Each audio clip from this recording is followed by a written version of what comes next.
Hi, everybody. I'm excited today. We have Dana Smith from Albion College here with us, and she's going to share a little bit about Albion, and I will probably pepper her with some questions during the presentation as well, but I'm going to let you take it away, Dana.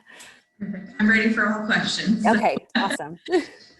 Hi, everyone. My name is Dana Smith. I am the admission counselor for our out-of-state students here at Albion. I'm an Ohio native, so I love talking to my Ohio students.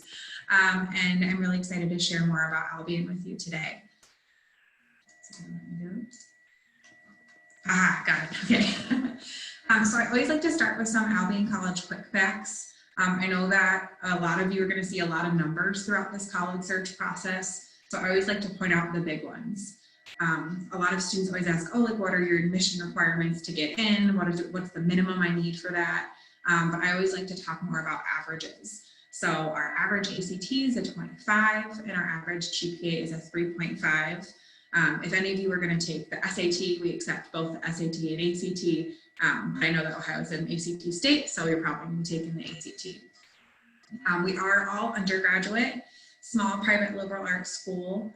So there's a lot of those in Ohio too, so hopefully you're kind of familiar with that model. But we are about 1,500 students and growing, so we're hoping to get to about 1,700 this upcoming year. So still small, as you can see from these numbers up here, small class sizes, small faculty to student ratio. So you're definitely getting that personalized one-on-one attention from faculty and staff on campus. And then two numbers we're really proud of are our placement rate. So this means that our students are employed or they're in a graduate school within 6 months of graduation. 97% of our students are. So it's a really great number, something we're really proud of. And then four-year graduation rate is 98.5%. So that means odds are you're going to be here for 4 years and then graduate and go on into your career. Or just And I would just say that's an incredible 4-year graduation rate. I didn't realize it was so high at Albion. That's awesome. Kudos to you guys. Thank you. And then I get a lot of questions too about, oh, like, how does that break down for demographics? So if anyone does have any questions about like a specific breakdown, you can absolutely reach out to me. I'll have my contact information at the end. Awesome. And then we're in Albion, Michigan. So everyone from Michigan uses their hand to show you where we're at. So we are right here, right between Grand Rapids, which is all the way over here, and then Detroit, which is all the way over here. So we're about an hour and a half from the Ohio-Michigan border, which is pretty nice. And then we're like kind of rural, suburban. There's a lot of nature and farmland, but also you drive 20 minutes up the road and there's a mall. So kind of back and forth. There's a lot of words on this slide, but I like students to know that just because you're going to a liberal arts school doesn't mean that you're not going to have a ton of options for your academic program of study.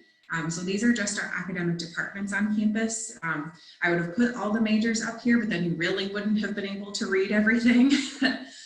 So there's a couple of majors within the different departments. So you're like, oh, I don't see marketing on here. Marketing's within communication studies. So I definitely encourage you, if you see something on here that you want to know more about, dive into the website. You can see what classes you need to take, the different types of majors within the departments, and really explore what that curriculum might look like for you. One of the things that we're known for are our pre-professional programs. So instead of having a big school of medicine or a big school of business, we're really small. So we offer concentrations in subjects. So you can come to Albion and be a part of our Wilson Institute for Healthcare and be pre-med, pre-physical therapy, pre-nursing, pre-dental, pre-vet. And all of those are part of this Wilson Institute. So you get to major in whatever you want, but work with a pre-health advisor to make sure you're taking all the courses you need in order to get into your postgraduate school of choice. And then also on here is pre-law. So that's in our Ford Center, which works with public policy, nonprofits, government organizations. Pre-social work is also in there. And then pre-engineering, which is with our computer science and physics departments, and then elementary. The awesome thing about education is that your Michigan licensure is good in 49 out of the 50 states. So if you're interested in education, it's a great place to get your certification done. So all of that to say, you see our most popular majors here. These are just our biggest majors, but that doesn't mean you have to come here and none of the other ones are good if you don't major in one of these. One of my best friends is an alum from here, and she was an English and Communications Studies double major, absolutely loved it, had an incredible experience here. And then you see there's a lot of STEM on here because healthcare and pre-med are so big here. But you can double major, you can double minor, you can double major with a concentration in a minor and be in dance club and all this stuff. So I'll talk a little bit more about kind of Albion's culture, but there's lots of different academic pathways that you can take. So I love this slide. I just think it's very aesthetically pleasing. So purple and bold is something that you'll see all around campus. We kind of use this to describe the spirit on Albion's campus. So our colors are purple and gold, so it's a play on that. Our students are really, really involved here. So there's also a lot for you to do outside of just the academics that I talked about before. Some of my favorite clubs are the Squirrel Watching Society, Brits Who Knit. There's obviously your usual stuff like student government, the student activities board, club sports, things like that. Basically anything that you can think of that you might be interested in, we probably have a club for it. And students don't just do one of those things. They're, like I said, they're on the dance team and they're in French club and they're a member of the Black Student Association and also they're volunteering at the church on the weekends, you know. So this is definitely a good place for you if you feel like you have a lot of different interests and you want to explore all of them and be really involved in your campus community. So these next ones I think all go really well together and will apply to a lot of liberal arts schools. So you're going to come in and not only be taking the courses that you want in order to graduate, you're also going to be taking those courses to help you figure out what am I going to do after I graduate, which is why our placement rate is so good. Because from the moment you step on campus, we're not just thinking about how do I make it through this class, we're thinking about, all right, what is going to be the trajectory of my 4 years to get me to the career or to the school that I want to be at after I graduate from Albion. So you have an academic advisor that you meet with. If you're in one of the institutes or centers, you have an additional advisor that you work with. You might have an advisor in one of your student organizations. And then you also have faculty and staff in our career and internship advising center to make sure that you're on track to do the things that you want to do. And with that, if you jump to the last bullet point there, that's available to you for the rest of your life. So whether you're a current Albion student or it's 30 years down the road and you decide you need a career change, you can reach out to our career and internship center and they will help you. They'll do your cover letter. They'll help you work on your resume, do a mock interview with you. So that's something you have for the rest of your life, which I think is a unique part of our system. My favorite thing to talk about is experiential learning. So at my last job, I did a ton with experiential learning with study abroad and internships and getting students connected to those things. Here at Albion, we really believe that learning doesn't just happen inside the classroom. So all of our students in centers and institutes have to do some kind of experiential learning opportunity. So they have to do an internship. They have to do some kind of study abroad. So you're being exposed to so many different things outside of just, oh, I read this book, we're having this discussion on it. It's like, no, you're going out into the real world and you're interning or job shadowing with one of our alums. So you have so many opportunities to do that here. And that's something that's encouraged and that most of our students do.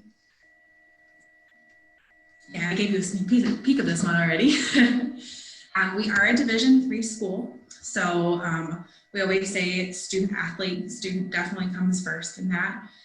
But athletics are a huge part of our campus community. Over 50% of our students are student athletes and participate on the varsity competitive field. Mm-hmm. We have 23 varsity sports and some exciting ads for next year. We're getting women's and men's wrestling and esports for next year. So those will be brand new to campus. We're super pumped about it, especially esports right now. So that'll be great.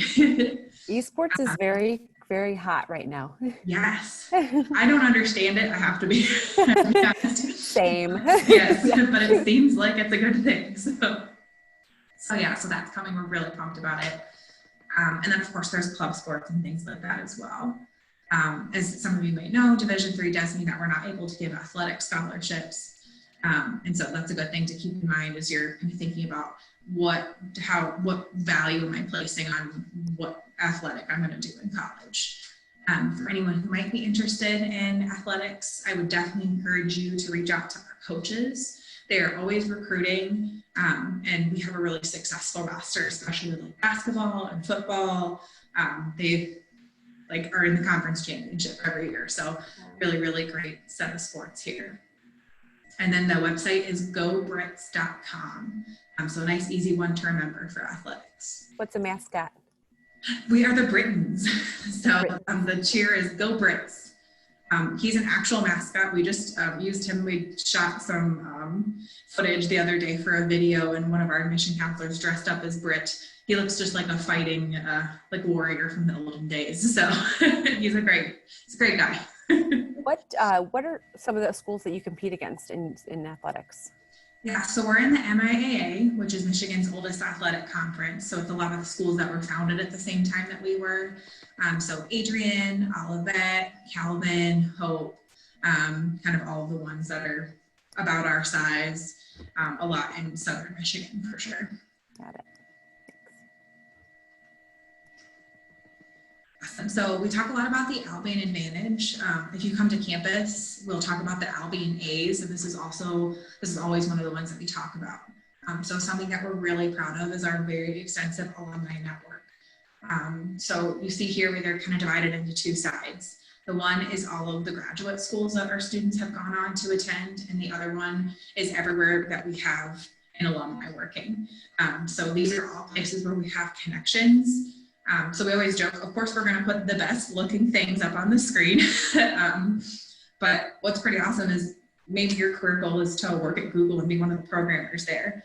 Odds are we have someone working at Google who you can job shadow, get connected with, and potentially have a career there. So that's something that we're really proud of is, the success of our alums and their willingness to give back to our students, regardless of where they're at in their college career. Whether you're a freshman or a senior looking for a job, they're always willing to kind of take students under their wing and get them connected with their passion. So you see a lot of Michigan schools out here too, and that's because we have some partnerships. For engineering, there's a 3-2 program. Nursing, there's a dual enroll program. So you see a couple of those up here as well. So we've got our application stuff here. Pretty typical. We require your high school transcript. That's a very important thing. We have 2 ways that students can apply, and it opens on September 1st for us. So the Albion application, you just go on our website and apply, go through, fill it out. Or we're also on the Common App. We're right on the top of the perk of being an A. So we're right on there, and both are completely free. So there's no application fee to apply. I'm your admission counselor, so your app comes right to me, and I get to read it, go through, make an admission recommendation, and really get to know you as a student. We are test optional for next year, which is something that I wanted to make sure is shouted to the rooftops this year. So students are more than welcome to send their test scores, but if they weren't able to, especially because of the pandemic, then they will not be penalized in any way in their application for that. Can I ask a couple application questions? Yes. Do you offer or require interviews? Is that part of the process? So sometimes for students who are maybe at the lower end of our admission criteria, we'll ask to hear more about them. So sometimes we'll ask for updated grades. We'll ask that, we won't do updated test scores anymore, but we used to ask for updated test scores, or we'll ask them to do an in-person or over the phone interview so we can talk about study skills, what they're hoping to get out of their academic experience, and just see if we're going to be a good fit for each other. So sometimes that'll be a requirement for those students, but as far as if you're feeling really good about where you're at and your admission criteria, then it'll be a direct admission. And then are you evaluating applications as they come in, or is it we wait till this day and send out all the decisions? So yeah, we're enrolling admission. So as soon as they come in, I get a little notification that says so-and-so is in the first read bin. So I go in and then do them as they come through. So typically we get back to students in about 2 to 3 weeks. I would say peak application season, starting October, is when we're really getting the decisions out. So if students are submitting right on September 1st, it might be a little bit before they get their decision, but starting in October, it's, all right, I read it, we got their admission decision, they're gonna find out pretty soon.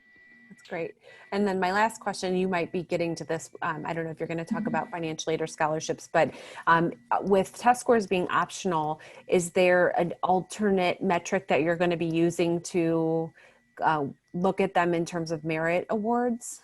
That's a great question. So I am not sure what our financial aid office has decided for this year, but I know we did test optional for the latter half of this year. Okay. And so we just looked at GPA, and then we also looked at a student's class rank if the school ranked, and then their school's like academic quality index. Yep. So every school has like a ranking. So if your curriculum's really, really hard and you've also did really well in high school, then that's going to benefit you a lot.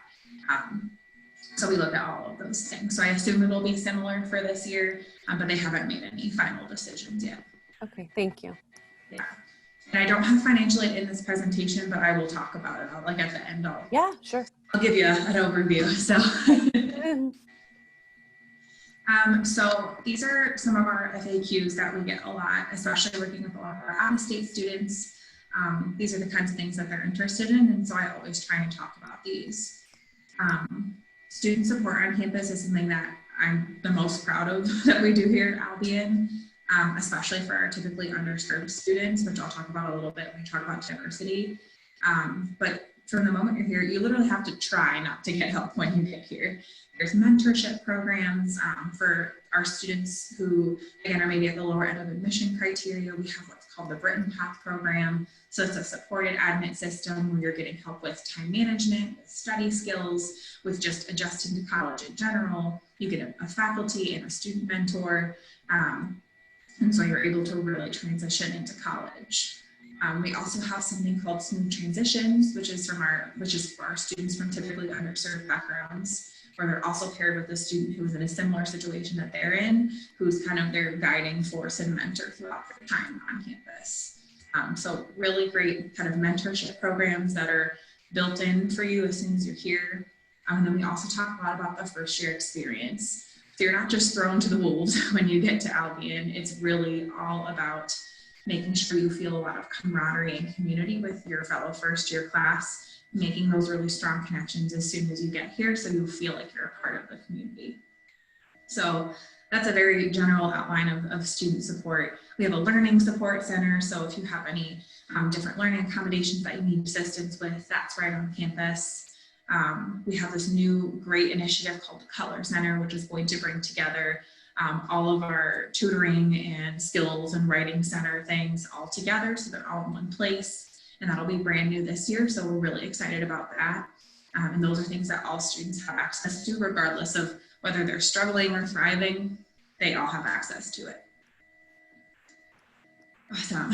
So I always like to talk about diversity because that's obviously something that's really, really important, especially at schools like Albion, where, you know, we kind of have a rep for not always being the best when it comes to this. Mm-hmm. So 5 years ago, when our previous president came to Albion, he said, this is not going to work.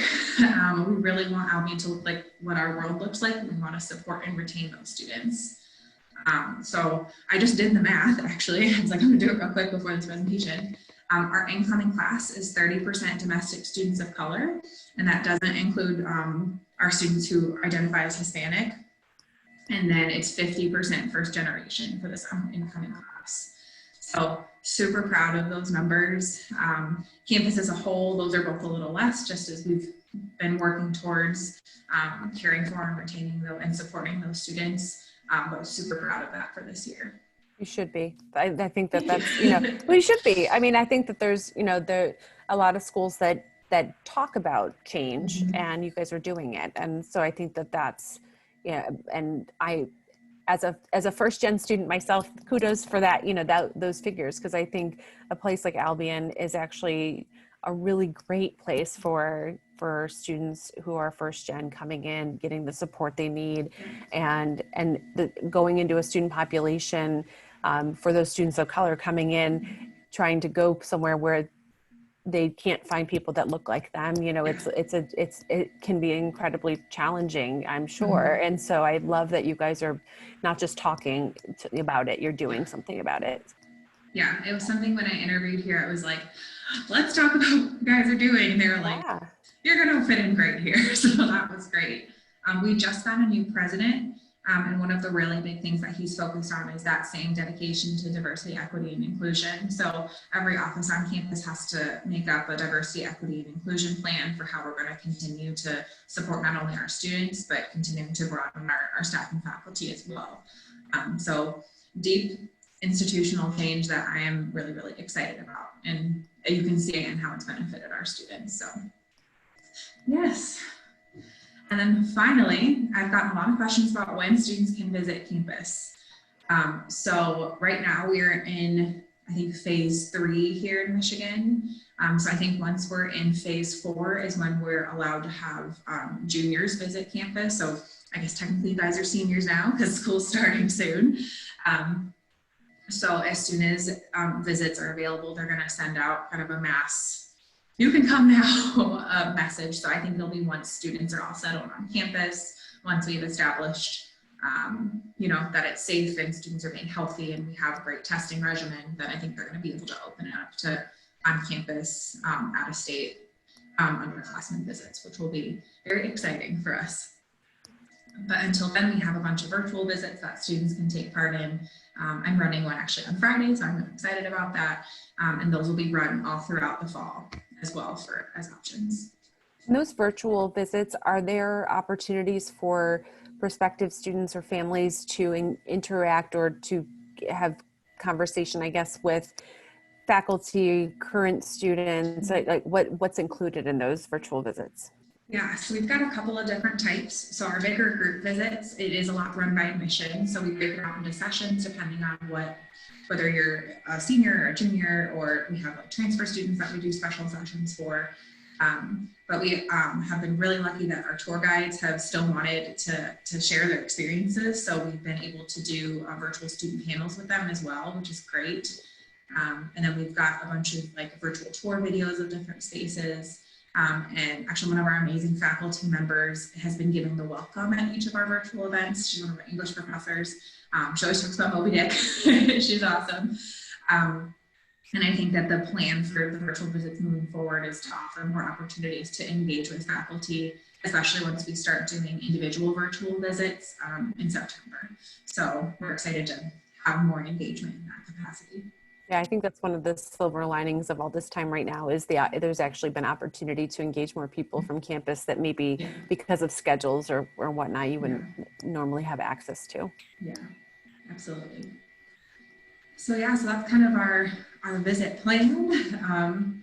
We're really excited to hopefully be able to welcome students back to campus soon-ish for real visits, but we've got a lot of options until then. But this is my contact information, and I promised I would talk about financial aid too, so I will talk about that a little bit with my beautiful business card up here on the screen while I do that. So I know that there's a huge misconception that if you're a private school, you're going to be too expensive. And so I always like to tell families right off the bat that they are not going to pay $60,000 to come to Albion. So how we package students here is every student who applies to Albion gets a merit-based scholarship. So this year, those range from $23,000 to $34,000 per year. Students coming from out of state get a $3,000 out of state student grant. So as long as your residency is out of state for the whole time you're at Albion, you'll get that grant each year.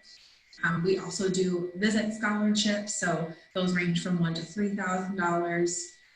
And then we do need-based aid as well. So we really take into consideration students' FAFSAs. I know with COVID that there's going to be a lot of changes probably from what your family's income was potentially. So our financial aid office has been incredible about evaluating each family on a case-by-case basis. So I always encourage students to reach out to me. I'm very well versed in financial aid. So as soon as students get their financial aid award, I tell them to call me and let's walk through it together. And I want to make sure that you and your family feel really comfortable about what your actual out-of-pocket cost is going to be, because it's scary to see, oh my gosh, it's $64,000. No, and so I really want to break it down so you understand, okay, this is what's coming from the federal government, this is what's coming from us, so you guys can all feel confident and make that plan. So that's how we do it here, and that's pretty typical, I would say, for most schools of our size and our nature. Everyone's scholarships and different grants, of course, are different, but kind of the method behind our packaging is very similar.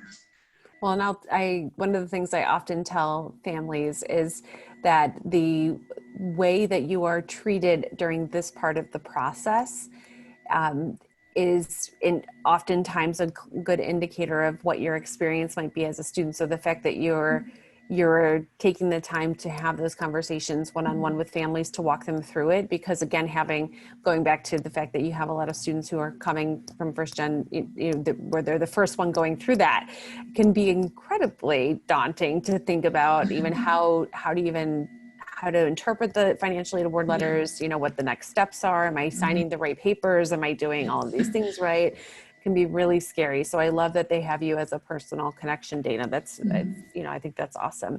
Can I ask a different topic? Because I'm looking at your business card that says Fine Arts Recruitment Specialist. Can you tell us about that and tell us more about the arts? Yes. Okay. So the reason I don't put this in this presentation normally is because I will talk about it forever. So I think so I have just a very personal connection to the fine arts. I have done music my whole life. My sister's an artist. And so this is just something that has given a lot of life and meaning to me personally. And so I just light up when I talk to this about students. So there are a couple of different fine arts pathways that students can go at Albion. So we have your typical studio art and art history. We have a whole fine arts and visual arts building. It's actually right next to the admission center. It's right there. And so it has a full studio, ceramics, sculpting, all of that. There's a gallery that the seniors will put on at the end of the year, typically. Then we also, of course, have music. So right now our music building is in the basement of our chapel. So all of the recitals are held in the chapel upstairs, and then all of the rehearsal spaces and classrooms for the music department are downstairs. One of our tour guides was a music major, and she said they called themselves the basement Betties. I don't know what that means, but I always love that. So they have, private instructors for any instrument you can think of. We have a marching band that is small but growing, and we're really putting a focus on fine arts recruitment in general, I would say, for this next year, and I get to be in charge of that, which is really exciting. And then we also have theater, so not just acting, but also stage management, set design, lighting. The nice thing about being a smaller school for each of these disciplines is that you really get to have experience doing it all. So odds are you won't just act. You will probably get to help with a little bit of directing, with a little bit of lighting, with a little bit of costume design, to really round out kind of your creative portfolio.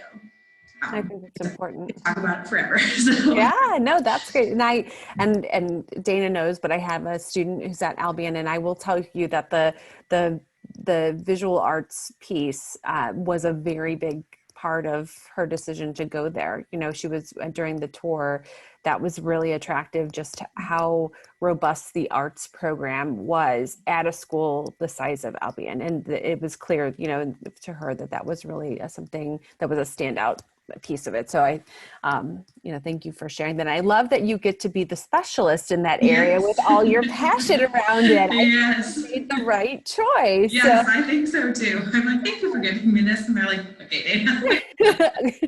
Back up, Dana. Yes. Well, this is wonderful. And so if we have students who, because obviously we've got a bulk of our students are from Ohio, but if we have got other students, like if somebody's from Michigan, let's say, is there a listing on the website of who their admission counselor might be by whether it's county or territory, whatever it is? Is there a way to find that on the website? Yeah, so if you go to our admission page and then staff, all of the admission counselors are broken down by county in Michigan and then by state. So I have a couple of Michigan counties this year. So if you're in like Branch, Lenawee, Hillsdale, or Monroe, you're with me, so lucky you. But most of the other ones are just all by state. So Michigan is by county, everything else is by state. And do you have someone who specifically works with international students? Yes. So Okay. Sarah Eggerstadt is our international recruitment coordinator, and she just works with them. Okay, perfect. Well, I am so appreciative that you took the time to share all this great information about Albion with us today. And hopefully, once things get back to normal, we can have lots of folks coming to see the beautiful campus. I've been there before. I can vouch for the fact that it is lovely, and has a ton to offer. And I'm a very big fan of small liberal arts colleges. So and Albion is truly a gem that I am thrilled to share about with family. So thanks for taking the time today, Dana. I appreciate it. Thanks for listening to all my information. And like I said, if anyone has any questions, please don't hesitate to contact me. I would say my job is very boring if no one contacts me. So, definitely take advantage of that. And your admission counselor in general, I always say. So thank you so much for having me. I loved it. Yeah, thank you, Dana.